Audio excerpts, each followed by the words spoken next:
Australia Day, eh? What's that mean to me? It used to be just a public holiday where we'd go to the beach or head off somewhere for a barbie, or maybe just a game of backyard cricket. But no matter what the activity, it usually involved a quiet beer or two.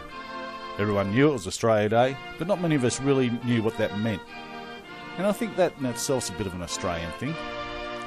These days there's still a good number of us who celebrate in the same way, but over the past few years there's been an increasing number of flag-waving type events staged on Australia Day. Now, I'm not saying this is a bad thing, but I am questioning whether or not it's really an Australian thing to do. Traditionally, Aussies have waved the flags at Anzac Day marches and at test matches, and not really anywhere else. Flag waving seems to me to be a very American thing to do. I reckon your true blue Aussie should feel secure and comfortable enough that they don't have to try to prove their patriotism to others, or even to themselves, by waving a flag. And that's something that concerns me a little. I fear we are slowly clawing our way out of Britain's arse and heading straight for the sphincter of the United States of America.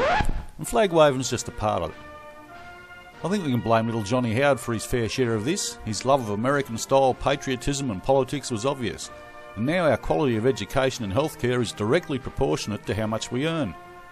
He even threatened to withdraw funding from any school that didn't fly the Australian flag. And when he first started saying, "My fellow Australians," I'd at least have one of those little vomit burps. The television networks too should shoulder a fair share of this, as their lack of funding and imagination has given way to an unrelenting ooze of mindless American programming or Australian versions of this dribble. It's slowly eroding our focus and our own identity, and even now kids are saying sidewalk instead of footpath, gas instead of petrol, and dressing like some leftover from some bloody P. Diddy Daddy Doggy or whatever music video. Aussies used to be laid back and we didn't let shit bother us, but now shit does bother us. Things like road rage used to consist of sticking your fingers up and calling the other bloke a wanker, and if you're really pissed off you'd blow your horn. Back then, if you actually got into a fight over shit like that, they'd lock you away in a mental institution. And that's another thing. Not long ago, if you got into a blue, the chances are you'll be having a beer with a bloke when it was all over. These days, blokes don't stop when they've won, or they want revenge when they've lost. And if you have to take a weapon into a fight with you, have a look at yourself. Maybe you shouldn't be fighting in the first place. No, that's not the Aussie way. That crap comes from overseas. I don't know, so-called patriotic Aussies run around waving their flags and spruiking Aussie values of loyalty, mateship and giving people a fair go. But let's have a look at our record of late.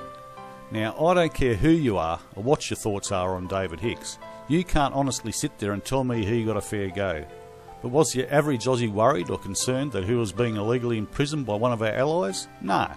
We were more concerned about little Schapelle Corby and her drug trafficking conviction. Now, I'm not saying that she's innocent or guilty either, but at least she was convicted in a recognised court under a non-retrospective law. I'll tell you what, I'd also be bloody interested to see how much support she would have got if she was fat, black, or over 40. Yep, I reckon today's Aussie still shows loyalty and mateship, as long as it doesn't cost us anything. Remember the corner shop, the suburban petrol station, or even the little local hardware store? How quickly did we piss them off when Woolies and Bunnings appeared and saved us a couple of quid? But what's happened now? The family business has gone broke and we're paying just as much, if not more, while getting shit service. Well, go figure. Australia Day, eh? I think the most frustrating thing about Australia is our insecurity and lack of confidence. I mean, we still can't let go of the Queen of England as our head of state. We still can't drop the Union Jack from our national flag. Nah. It's about time we got fair dinkum about this year, blokes. Why do we still think we need the approval of other countries? Australia's not a young country. We're not kids. We've got one of the oldest cultures in the world. Aussies have been here for over 40,000 years. 40,000 years. Let's put that in perspective. Hopefully this timeline will demonstrate just how long ago 40,000 years is. The Roman Empire seems like yesterday.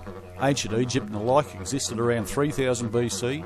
The Americas were settled around 15,000 BC. Neanderthals become extinct around 25,000 BC. China was settled in 30,000 BC. And in fact, human settlement of Australia happened around the same time as in Europe, between 40 to 50,000 years ago. You see, our culture is one of the oldest and most unique in the world. And do we celebrate this? No. Most of us just focus on the past 200 years, oblivious to our own real heritage.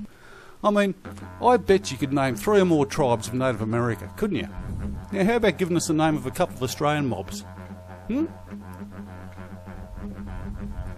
Alright then, most of us can say hello in, I don't know, German, Italian or some other language. But give me an Aboriginal word for hello. No? Bit pathetic, isn't it? You call yourself an Aussie, but you don't even know how to say hello in Australian. Australia Day, eh? Now, wouldn't it be novel if on Australia Day we actually did something that was truly Australian? Some sort of custom or event that hasn't been imported or modified from overseas. So, how about on this Australia Day, you try to find out something about your own or your local mob? I don't know, learn a few words of actual Australian, find out a few local customs or a bit of history. And if you think this is a silly idea, or you're not even going to try it, well, go somewhere and wave your little flag, mate.